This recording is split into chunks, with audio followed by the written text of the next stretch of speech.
Assalamualaikum warahmatullahi wabarakatuh. Shalom, namo buddhaya, dan salam kebajikan. Perkenalkan, saya Elisha Nurhaliza dengan NIM 1056 dari kelas multimedia farmasi kelas G. Di sini saya akan menjelaskan tentang diabetes mellitus. Sebelum mengenal lebih dalam tentang diabetes mellitus, mari kita mengenal apa sih yang dimaksud dengan diabetes mellitus. Diabetes mellitus atau DM merupakan penyakit atau gangguan metabolisme kronis dengan multi-etiologi yang disertai peningkatan gula darah. Hal ini juga disertai dengan gangguan metabolisme lainnya seperti karbohidrat, lipid, protein sebagai insufisiensi insulin.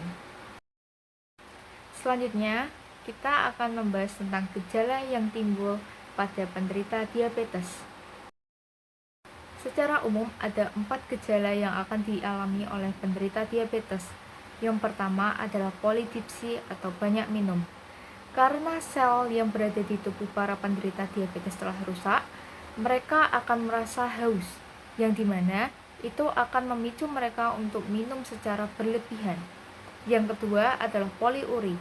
Karena sebelumnya mereka telah mengalami polidipsi atau minum secara berlebihan, maka ia juga akan mengalami poliuri atau banyak kencing. Yang ketiga adalah polifagi.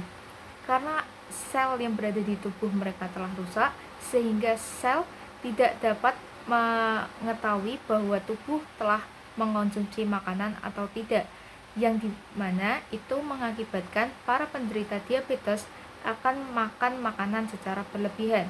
Yang keempat adalah penurunan berat badan. Walaupun penderita diabetes telah makan makanan secara berlebihan, mereka tidak akan mengalami peningkatan berat badan, namun mereka akan mengalami penurunan berat badan. Selanjutnya, kita akan mengenal klasifikasi diabetes serta perbedaannya. Secara umum, diabetes mellitus diklasifikasikan menjadi 3 jenis. Jenis yang pertama adalah diabetes mellitus tipe 1. Yang kedua ada diabetes mellitus tipe 2, dan yang ketiga ada diabetes mellitus gestasional. Pada DM tipe 1, penderita hanya memiliki sedikit atau bahkan tidak memiliki insulin.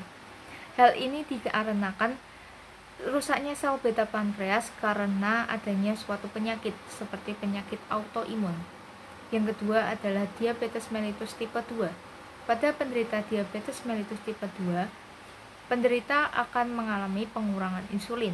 Hal ini dikarenakan kegagalan relatif pada sel beta pankreas. Dan yang ketiga adalah diabetes mellitus gestasional. Diabetes mellitus ini terjadi ketika seseorang mengalami kehamilan. Selain itu, ada juga beberapa faktor risiko yang menyebabkan seseorang menderita diabetes. Faktor risiko yang pertama adalah usia. Semakin bertambahnya usia seseorang, maka sel beta pankreas produktif yang diproduksi akan semakin berkurang. Hal ini menyebabkan seseorang akan mengalami DM tipe 2.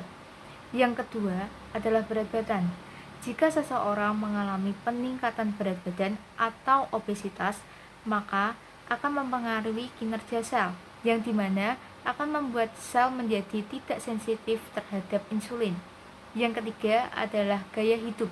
Jika seseorang memiliki gaya hidup yang tidak teratur, maka mereka akan mengonsumsi makanan secara berlebihan.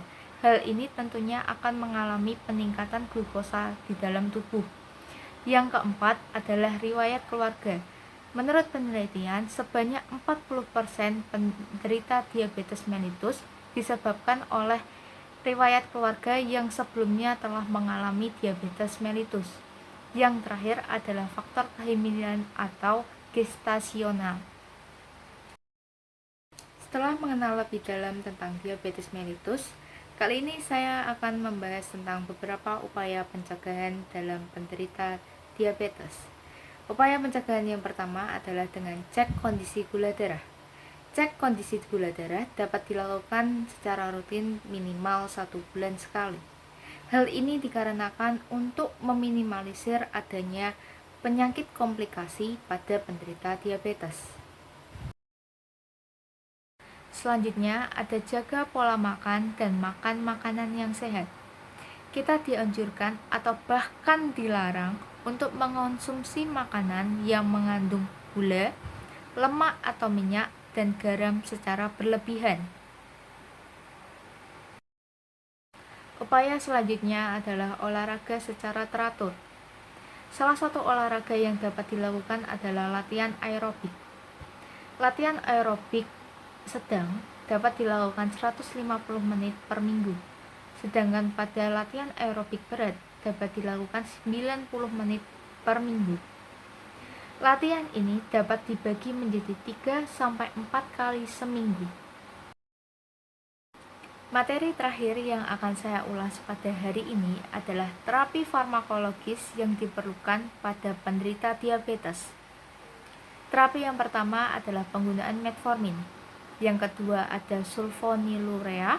Yang ketiga ada thiazolidinediones atau TZDS. Yang keempat ada glukosidase inhibitor atau AGS.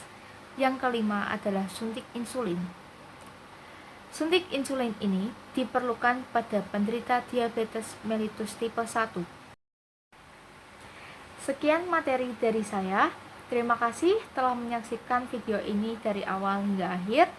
Apabila Anda memiliki pertanyaan, kritik maupun saran, silahkan tinggalkan komentar di kolom komentar di bawah ini. Jangan lupa like, komen, dan subscribe. Dan sampai bertemu di materi selanjutnya.